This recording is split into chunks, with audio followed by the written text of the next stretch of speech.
watched Jurassic World Dominion, and we need to talk. Now, as a quick disclaimer, I did look at the difference between the regular version and the extended version of Dominion.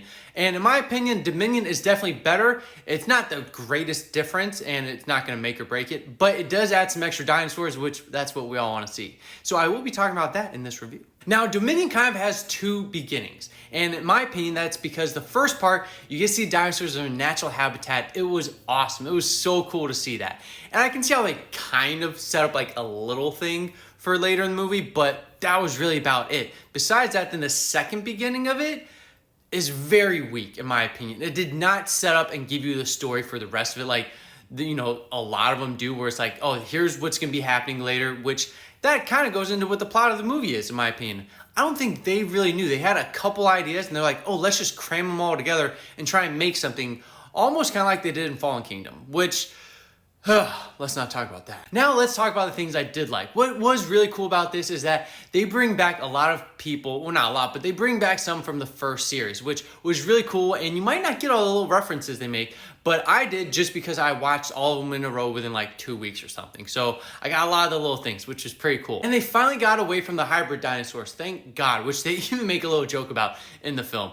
But it's like, there's so many other ones out there. Let's just use some of the ones that already exist. And they finally do, which was awesome. Another thing is, there's lots of dinosaurs throughout the whole movie. We get to see new ones we haven't seen before. And we get to see how they're interacting with the whole Jurassic World concept of how they're integrating with humans and just this new world that's been created. Now, some things I didn't like too much. For example, they create locusts in the film and like a hybrid one, which... we almost got away from the hybrids, but not fully, so that was a little disappointing. I get they try and use this whole new plot line and everything, but it was just honestly ridiculous in my opinion. It was too much, and then how they try and integrate everything else, it just didn't make sense. The main bad guy in the film is a little confusing. I don't really get his motivations or all that stuff in the film. It's a little weird, and why is he always eating? I wish they would create a stronger story connecting the people from the first series to this one a lot better than how they did. I feel like it was just a big waste. It was great to see him, but it kind of felt a little wasted. Also, this had the most action out of all the Jurassic films, which to me was very disappointing. I want to see that scary suspense, thrilling, horror action type of stuff, not just straight action. It was too much. And on top of that, the character plot armor is way too strong in here. Like, it would be a lot scarier if it wasn't always happening to the main characters, because then we know, oh, they could die. But since it's always the main characters, like, well, we know they're going to survive. This film's definitely for everybody because it's so cheesy and such an action film. You're not going to get scared.